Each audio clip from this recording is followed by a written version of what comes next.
Kisah ini membangkitkan banyak kenangan bagi banyak orang, terutama mereka yang pernah menghadiri berbagai upacara resmi, baik para pria maupun wanita, bersenjata maupun tidak. Catherine, Putri Wales, terlihat mengenakan sebuah tiara dalam kunjungan kenegaraan Jerman. Tiara yang sebelumnya saya kira hanya khusus milik ratu. Awalnya semuanya tampak seperti sekadar kenangan keluarga yang tenang. Sebuah cerita ringan yang dibagikan begitu saja. Namun, suasana berubah drastis ketika Pangeran Edward mengungkap sebuah rahasia lama tentang keinginan pribadi Ratu Ibu. Seluruh lingkaran kerajaan pun terdiam. Tersembunyi di antara catatan pribadinya terdapat sebuah instruksi mengejutkan. Sebuah tiara bersejarah yang syarat dengan warisan Windsor ditetapkan hanya untuk Catherine dan tidak untuk siapapun selain dirinya. Tanpa opsi lain, tanpa diskusi, tanpa kemungkinan diwariskan ke orang berikutnya. Mengapa Ratu Ibu membuat keputusan yang begitu tegas dan eksklusif? Apakah pesan rahasia ini yang menyebabkan ketegangan mendadak di dalam istana? Kebenaran apa yang sebenarnya ingin ia lindungi? Penemuan itu terjadi di tengah malam. Edward telah berjalan di koridor-koridor ini sepanjang hidupnya, tetapi malam itu semuanya terasa asing dan dingin. Istana terlelap, namun hawa dingin merayap melalui dinding batu dan menusuk hingga ke tulangnya saat ia melangkah menuju sayap arsip. Permintaannya untuk masuk di jam yang tidak biasa itu seharusnya menimbulkan pertanyaan, namun izin justru diberikan tanpa ragu. Dorongan batin yang tenang terus menuntunnya menyusuri lorong-lorong redup, di mana gema langkah kakinya terdengar terlalu keras dalam kesunyian. Ketika ia tiba di pintu arsip, kunci berputar dengan bunyi berat yang memantul di udara sunyi. Di dalam, aroma kertas tua dan kayu yang dipoles memenuhi ruangan. Edward berhenti sejenak, memandangi deretan rak yang telah menyimpan rahasia monarki jauh lebih lama daripada usia sebagian besar anggota keluarga kerajaan. Malam itu, ia bukan sekadar menelusuri sejarah. Ada sesuatu yang spesifik, sesuatu yang belum bisa ia jelaskan, menariknya semakin ke dalam. Ia melewati buku-buku bersampul kulit yang warnanya telah memudar dan kotak-kotak bertanda dekade yang hanya ia kenal lewat cerita. Udara dingin membuat napasnya tampak samar, dan ia menggosok kedua tangannya sebelum mengangkat setumpuk buku besar yang sudah lama tak tersentuh. Saat itulah ia melihatnya. Sebuah kotak beludru tipis tersembunyi di balik buku-buku tersebut. Letaknya begitu tersembunyi hingga tampak seperti sebuah kekeliruan, namun terlalu rapi untuk disebut kebetulan. Edward meraih kotak itu perlahan, seakan gerakan tergesa bisa membangunkan bayangan masa lalu yang pernah menjaganya. Kainnya lembut dengan tepi yang aus, tanda bahwa benda itu sering disentuh oleh seseorang yang sangat menghargai isinya. Di bawah kotak tersebut terdapat sebuah amplop tebal, disegel dengan lilin merah yang telah mengeras dan menampilkan lambang khas Ratu Ibu. Detak jantung Edward meningkat. Tak seorang pun pernah menyebut adanya surat tersegel yang tersisa darinya. Setidaknya tidak selama bertahun-tahun. Ia mengangkat amplop itu dan merasakan bobotnya yang tak terduga. Ruangan itu seolah menyempit di sekelilingnya. Segel lilin pecah dengan suara tajam saat ia membukanya, bunyinya memotong keheningan yang teredam. Selama sesaat, Edward menahan napas. Apapun yang tersembunyi di dalam amplop itu jelas tidak pernah dimaksudkan sebagai bacaan biasa. Semuanya terasa disengaja, disimpan dengan cermat, seakan menunggu momen yang tepat hingga seseorang seperti dirinya menemukannya. Edward membuka surat itu perlahan, matanya menyusuri baris-baris awal. Bahkan sebelum benar-benar memahami isinya, ia sudah merasakan bobotnya. Seolah penemuan ini telah menggeser sesuatu yang tak kasat mata di dalam struktur monarki. Ia belum membaca cukup jauh untuk memahami keseluruhan makna. Namun satu hal sudah ia ketahui dengan kejelasan yang meresahkan. Ini bukan sekadar peninggalan yang terlupakan. Ini adalah awal dari sesuatu yang sama sekali belum siap dihadapi oleh keluarga kerajaan. Namun, apa sebenarnya yang tertulis di dalam surat itu hingga kelak mengguncang seluruh istana? Nantikan kelanjutannya. Sambil membaca keputusan tersebut, Edward meneguhkan dirinya. Surat itu digenggam erat di kedua tangannya. Bahkan dari teksturnya saja sudah terasa bahwa dokumen ini memiliki arti penting. Ini bukan kertas pribadi atau memo keluarga yang memudar oleh waktu. Kertasnya adalah perkamen khas Windsor yang hanya digunakan untuk pernyataan resmi yang dimaksudkan untuk bertahan melampaui generasi. Lambang Ratu Ibu di bagian atas tercetak begitu dalam hingga menimbulkan bayangan samar, menegaskan bahwa setiap kata di dalamnya ditulis dengan tujuan yang mutlak. Hampir tanpa sadar, Edward mulai membacanya dengan suara pelan, membiarkan kata-kata itu membawa bobot yang memang melekat padanya. Kalimat pembuka sama sekali tidak bernada hangat atau bernostalgia. Sebaliknya, ia langsung menghantam dengan ketegasan instruksi resmi. Biarlah ini menjadi keputusan eksplisit saya. Demikian bunyi awal dekret tersebut, ditulis dengan nada otoritatif yang biasa digunakan dalam arahan internal kerajaan yang membentuk protokol dan warisan. Semakin jauh Edward membaca, semakin tajam pesan itu terasa.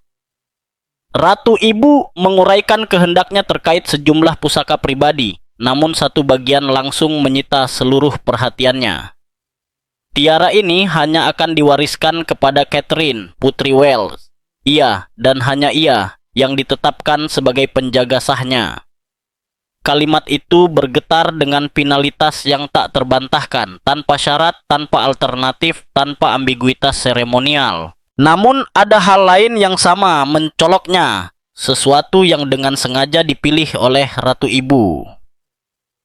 Di seluruh dokumen itu, nama Camilla tidak pernah muncul. Tidak ada rujukan, tidak ada penyebutan, bahkan tidak sekadar pengakuan sopan. Bagi seorang perempuan yang menimbang setiap kata dengan presisi bedah, penghilangan semacam itu tidak pernah bersifat kebetulan. Dalam bahasa kerajaan, ketiadaan seringkali berbicara sama lantangnya dengan sebuah pernyataan. Tiara itu bukan sekadar diberikan kepada Catherine. Ia secara sadar ditahan dari siapapun yang mungkin mengira kedekatan atau posisi memberi mereka hak atasnya. Edward kembali menelusuri dekret itu, mencari konteks yang mungkin melunakkan atau menafsirkan ulang pengecualian tersebut. Namun dokumen itu tetap teguh dan tak tergoyahkan. Ratu Ibu menulis dengan ketegasan legalistik menggunakan kata kerja yang biasa ditemukan dalam memorandum konstitusional. Akan diwariskan, ditetapkan, berhak. Pilihan kata itu menutup rapat segala kemungkinan negosiasi atau penafsiran ulang di masa depan. Niatnya bersifat mengikat dan struktur surat itu dengan sengaja dirancang untuk memastikan hal tersebut. Di bagian bawah, tanda tangannya yang tegas menambatkan keputusan itu, diikuti oleh lambang ganda yang jarang digunakan, penanda bahwa ini adalah sebuah arahan resmi, bukan sekadar kenang-kenangan pribadi. Edward mengembuskan napas perlahan. Ini lebih dari sekadar warisan.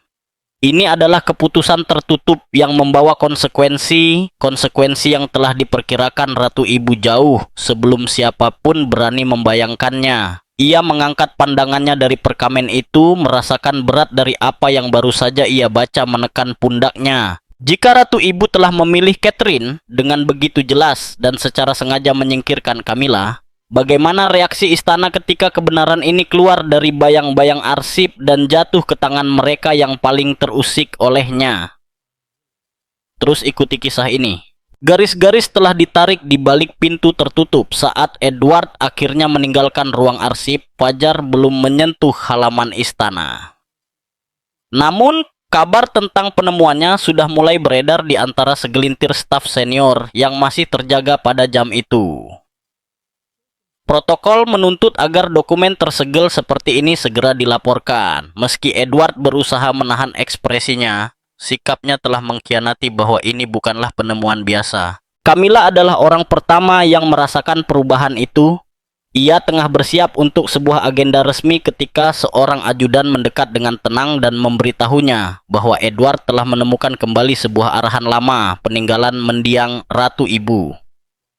Sang ajudan sama sekali tidak mengetahui isi dokumen tersebut, namun penyebutannya saja sudah cukup membuat Camilla terdiam di tengah kalimatnya. seolah seluruh tubuhnya membeku. Setiap gerak, setiap otot tertahan. Reaksi itu bukan tanpa alasan. Kemarahan yang selama ini tersembunyi terhadap Camilla terasa kembali menguat. Tanpa memberikan penjelasan apapun, Camilla membatalkan seluruh penampilannya hari itu dan mengasingkan diri ke ruang pribadinya. Tirai-tirai tetap tertutup bahkan ketika matahari pagi telah tinggi di langit. Bagi seorang perempuan yang selalu menjunjung tinggi ketenangan dan pengendalian diri, keheningan ini terasa sangat mencolok. Orang-orang terdekatnya menangkap kegelisahan yang sulit disembunyikan. Seolah Camilla merasa bayangan masa lalu yang lama ia hindari akhirnya menyusulnya. Sementara itu, Edward terjebak di antara kewajiban dan rasa tidak nyaman. Semakin sering ia memutar ulang isi dekret itu di benaknya, semakin jelas dampaknya. Pilihan kata Ratu Ibu terlalu tegas dan syarat kekuatan hukum untuk dianggap sekadar ungkapan perasaan pribadi. Namun, mengungkap dokumen tersebut ke permukaan berisiko memicu ketegangan baru di dalam keluarga yang sudah harus menyeimbangkan peran rumit dan ekspektasi publik yang terus berubah. Para penasihat segera berkumpul. Sebagian dipanggil secara resmi, sebagian lain datang begitu desas-desus itu sampai ke telinga mereka. Begitu pembicaraan dimulai, pendapat pun terbelah dengan cepat. Kelompok pertama mendesak agar berhati-hati. Mereka berpendapat bahwa menghidupkan kembali arahan yang telah berusia puluhan tahun, terlebih yang sepenuhnya mengecualikan Camilla, hanya akan membuka kembali perdebatan lama tentang kelayakan, hierarki, dan favoritisme. Seperti yang dikatakan salah satu penasihat, ini adalah percikan api di tengah tumpukan kayu kering. Mereka menyarankan agar dekret itu kembali disegel atau setidaknya dibatasi peredarannya hanya pada segelintir anggota senior kerajaan. Namun kelompok lain menentang pandangan tersebut. Menurut mereka, bahasa yang digunakan Ratu Ibu terlalu jelas untuk diabaikan secara etis. Mengabaikan kehendaknya akan menciptakan preseden berbahaya, bahwa arahan kerajaan dapat disisihkan kapanpun dianggap tidak nyaman. Seorang penasihat mengingatkan bahwa Ratu Ibu pernah memainkan peran penting dalam masa-masa transisi sebelumnya dan suaranya tetap memiliki bobot meski setelah wafat. Menekan isi pesannya akan tampak seperti upaya menulis ulang sejarah. Di tengah perdebatan itu, Edward mencari nasihat William. William mendengarkan dengan tenang, menyerap setiap detail sebelum memberikan pandangan yang mencerminkan kehati-hatian sekaligus keadilan. Ia mengakui bahwa dekret tersebut pasti akan memicu emosi, namun ia juga menegaskan bahwa kebenaran, seberat apapun, tetap harus dihadapi.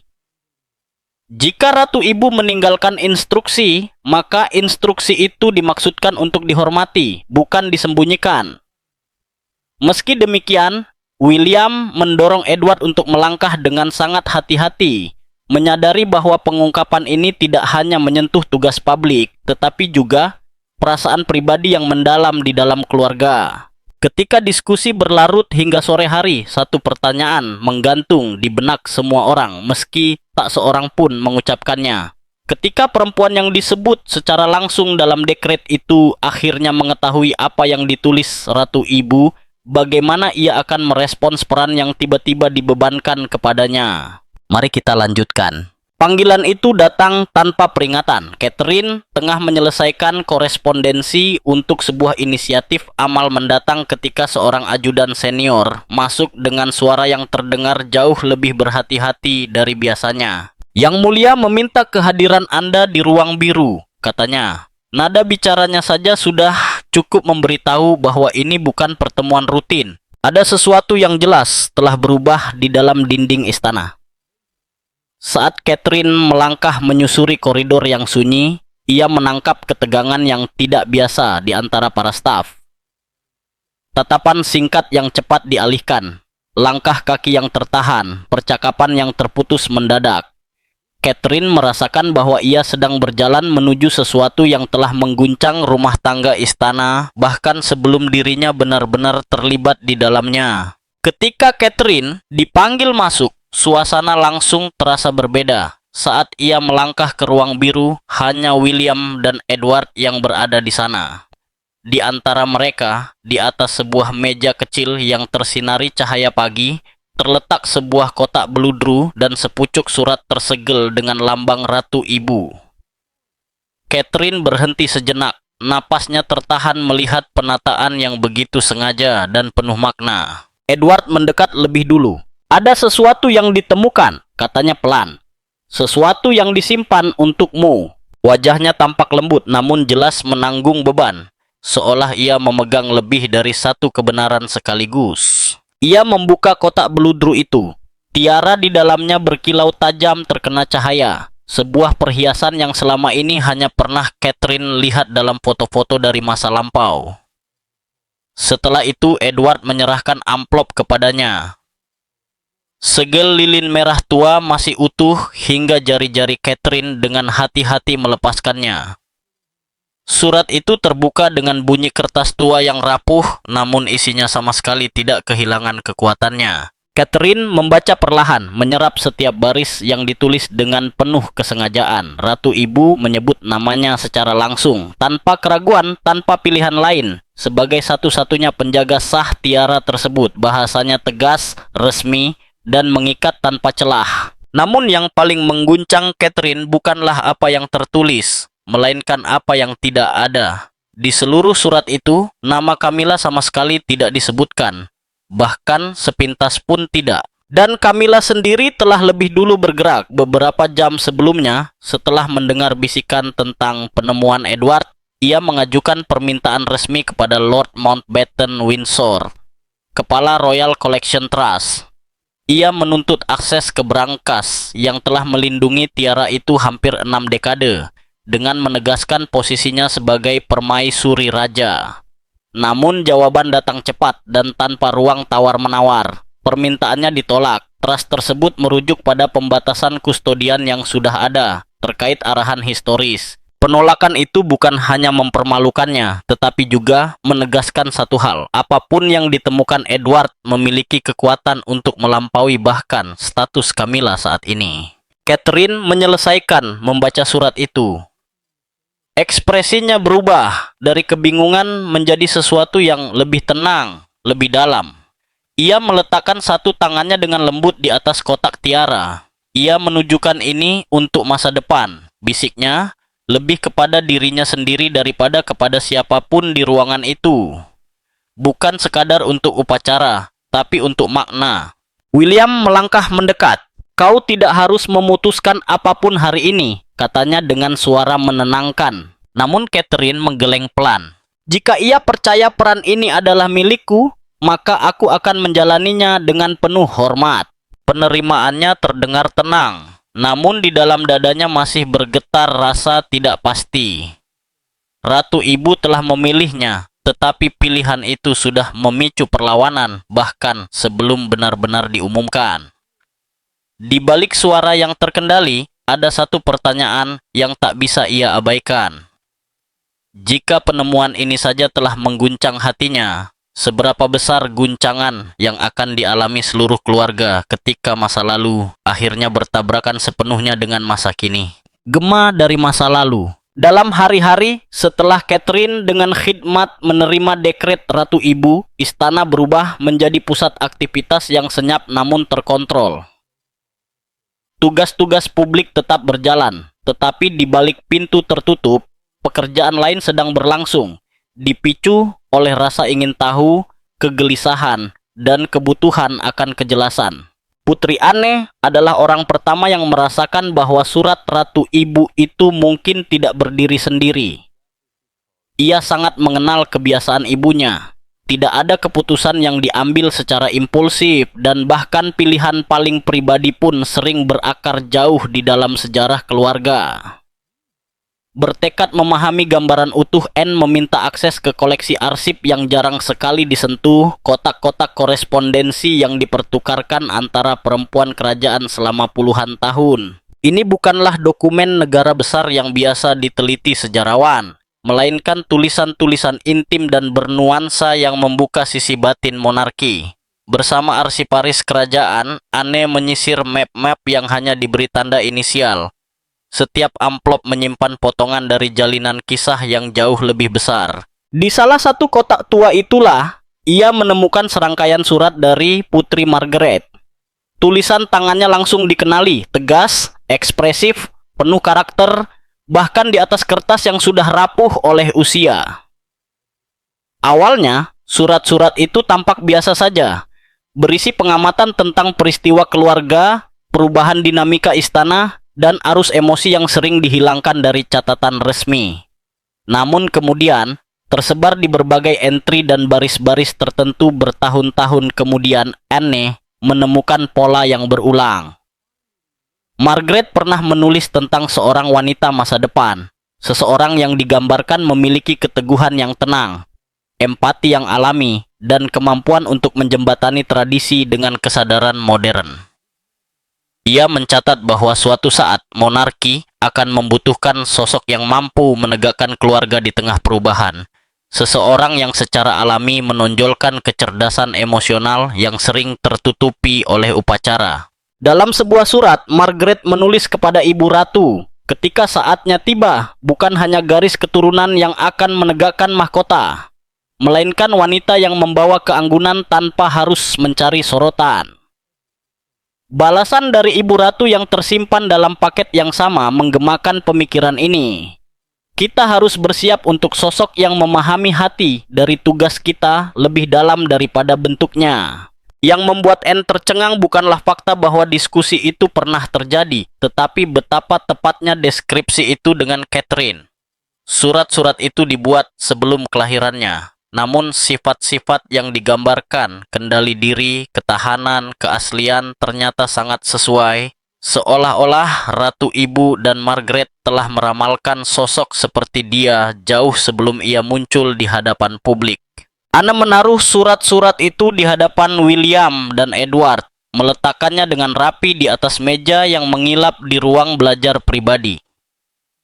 Catherine menyusul tak lama kemudian, matanya menelusuri tulisan tangan yang berputar-putar, menyerap kemungkinan bahwa perannya telah secara diam-diam diisyaratkan oleh dua wanita yang belum pernah ia temui.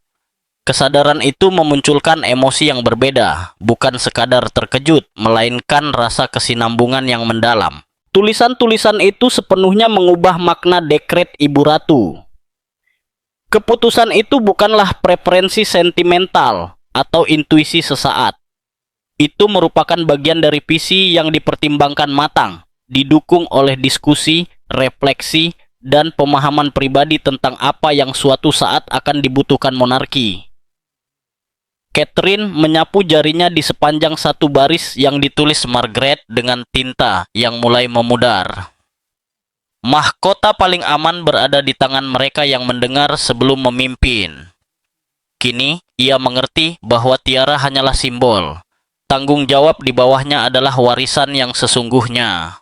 Namun, jika masa lalu diam-diam telah mempersiapkannya untuk saat ini, bagaimana reaksi masa kini ketika penemuan ini jatuh ke tangan mereka yang belum siap atau enggan menerimanya? Sementara itu, pergerakan hukum dan Dewan Privy terus diperhatikan. Begitu dekret Ibu Ratu mulai beredar di kalangan anggota senior kerajaan, itu memicu rangkaian peristiwa yang melampaui sekadar emosi pribadi. Dalam hitungan jam, tim hukum Camilla berkumpul di salah satu ruang konsultasi istana. Berkas-berkas tersebar di atas meja mahoni panjang. Atmosfer begitu tegang hingga terasa menahan udara. Pengacara bergerak cepat, menyusun permohonan yang mempertanyakan keberlakuan dekret, waktunya, bahkan audiens yang dituju. Mereka berargumen bahwa tradisi berkembang, situasi berubah, dan dokumen yang ditulis beberapa dekade sebelumnya tidak seharusnya meniadakan struktur yang ada saat ini. Di sisi lain, di istana, Dewan Privy mengadakan pertemuan tertutup. Hanya kelompok terpilih yang diundang, penasihat senior, ahli konstitusi, dan perwakilan yang bertanggung jawab menafsirkan hukum internal monarki. Mereka berkumpul di ruang dengan tirai tebal yang memblokir dunia luar, hanya diterangi cahaya lampu gantung yang menimbulkan bayangan panjang dan goyah di dinding. Ini bukan pertemuan upacara atau krisis biasa. Dewan mulai dengan meninjau dekret asli, memeriksa setiap frasa dengan ketelitian hampir bedah. Para pengacara menunjukkan bagian-bagian yang bisa diartikan sebagai pribadi, bukan konstitusional. Sementara para tradisionalis menegaskan bahwa otoritas Ibu Ratu memiliki bobot sejarah yang terlalu penting untuk diabaikan. Perdebatan muncul mengenai presiden. Bagaimana arahan raja sebelumnya telah ditangani, dan apakah warisan pribadi termasuk yurisdiksi pribadi atau institusi? Di pusat perdebatan berdiri Putri Anne. Tenang namun tegas, ia membela Anne, berdiri teguh membela keaslian dan maksud di balik dokumen-dokumen itu. Ia menghadirkan surat-surat yang berhasil ia temukan dari arsip Putri Margaret, memperkuat gagasan bahwa dekret Ibu Ratu bukanlah keinginan sesaat, melainkan bagian dari kesinambungan yang dipikirkan matang. Suaranya tetap tenang dan terukur, tetapi keyakinannya tak tergoyahkan.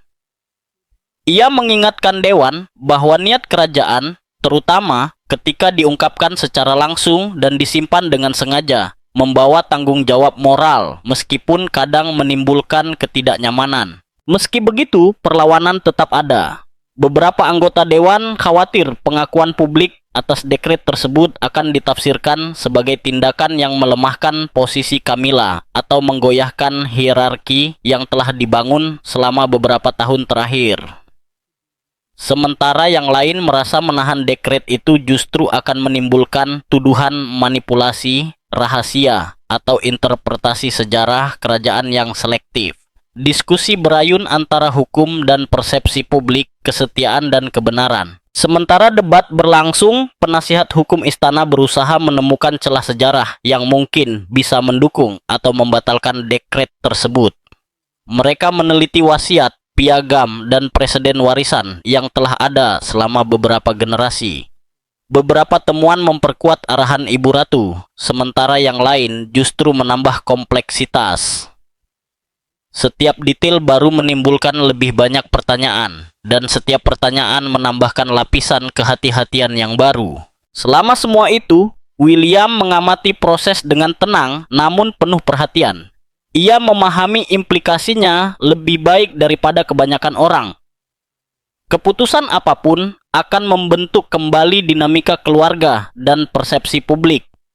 Ia menekankan kesabaran, mengingatkan Dewan bahwa bereaksi terlalu cepat karena rasa takut atau kepentingan pribadi dapat meretakkan kepercayaan, baik di dalam maupun di luar dinding istana. Hari demi hari berlalu tanpa resolusi. Dewan tetap terbagi. Tim hukum Camilla menjadi semakin tegas, mengajukan keberatan formal yang menuntut peninjauan segera, dan terus konsisten memperjuangkan agar niat asli dihormati.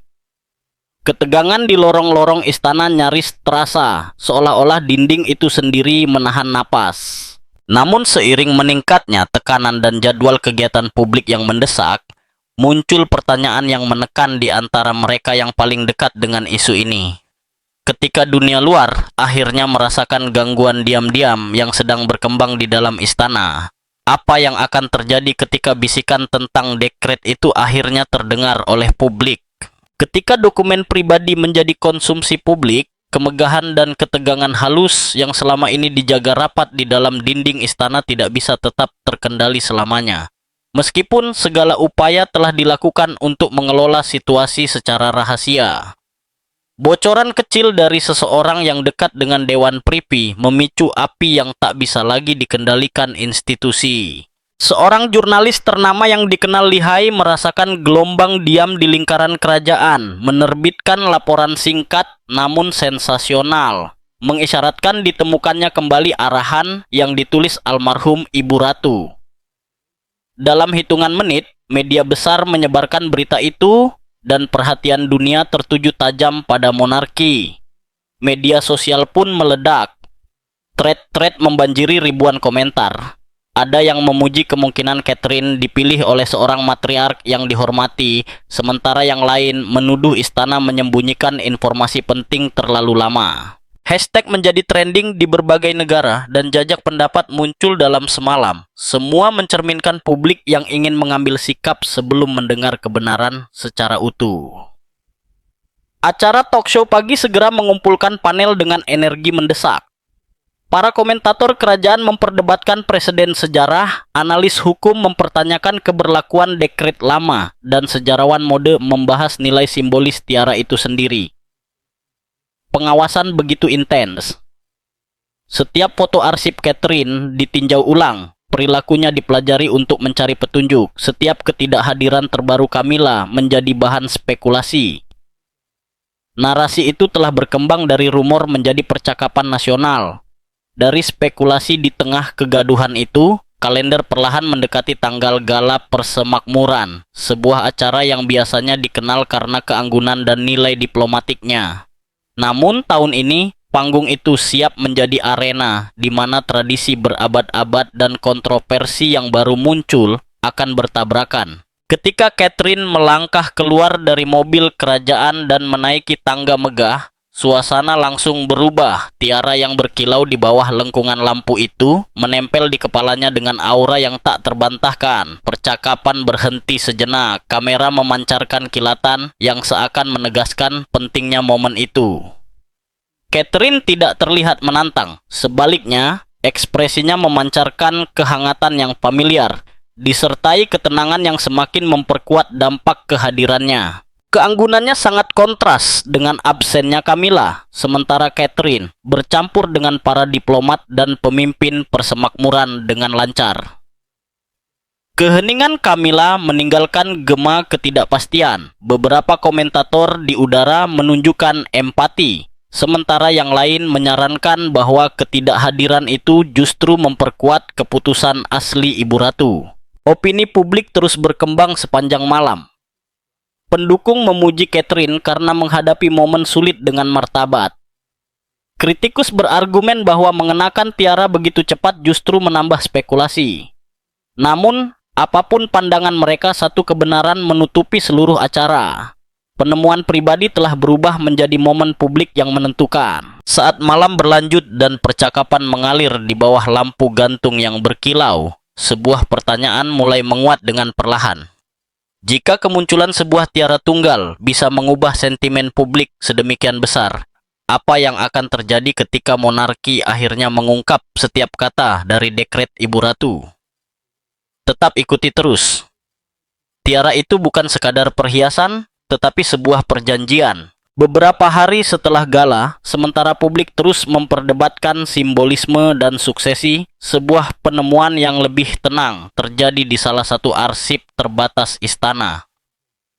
Edward, yang masih merasa berat dengan dekret Ibu Ratu, kembali meneliti dokumen itu demi mencari kejelasan. Saat ia memeriksa amplop asli dengan cermat, ia menyadari sesuatu yang terlewatkan sebelumnya, sebuah lipatan tersembunyi di bagian belakang. Di dalamnya terdapat catatan kecil, tulisan tangan diberi tanda adendum. Meski singkat, tambahan itu membawa tujuan yang jelas. Ibu Ratu tidak menulis tentang perhiasan atau warisan, tetapi tentang tanggung jawab. Ia menggambarkan tiara itu lebih dari sekadar ornamen upacara. Baginya, tiara mewakili pengalaman hidup para wanita mahkota, pengorbanan mereka, ketahanan mereka, dan kemenangan mereka yang tenang. Ia menunjuk Catherine bukan sekadar untuk memakainya, tetapi untuk menjaga cerita dan garis emosional yang tertanam di dalamnya. Biarkan dia menjadi penjaga memori, tulis Ibu Ratu. Karena akan tiba saatnya ketika kenangan meneguhkan takhta lebih dari upacara. Edward membaca kata-kata itu dengan suara lantang kepada William dan Catherine. Ruangan itu jatuh dalam keheningan penuh refleksi. Saat itulah Catherine benar-benar memahami makna lebih dalam dari perannya. Ini bukan tentang dipilih atau diunggulkan. Ini tentang meneruskan warisan yang dibentuk oleh wanita-wanita yang telah menavigasi tekanan yang kini ia hadapi sendiri. Ia merasa bukan sekadar pewaris yang dipilih, tetapi sebagai pengurus berikutnya dalam rantai penjaga. Tersentuh oleh bobot momen itu, Edward mengambil buku catatan kulit yang disimpan untuk keputusan keluarga penting dan menulis satu baris sederhana untuk mendokumentasikan penemuan adendum itu. Ini bukan untuk catatan publik, ini demi kesinambungan. Sebuah janji bahwa maksud dibalik kata-kata Ibu Ratu tidak akan hilang lagi.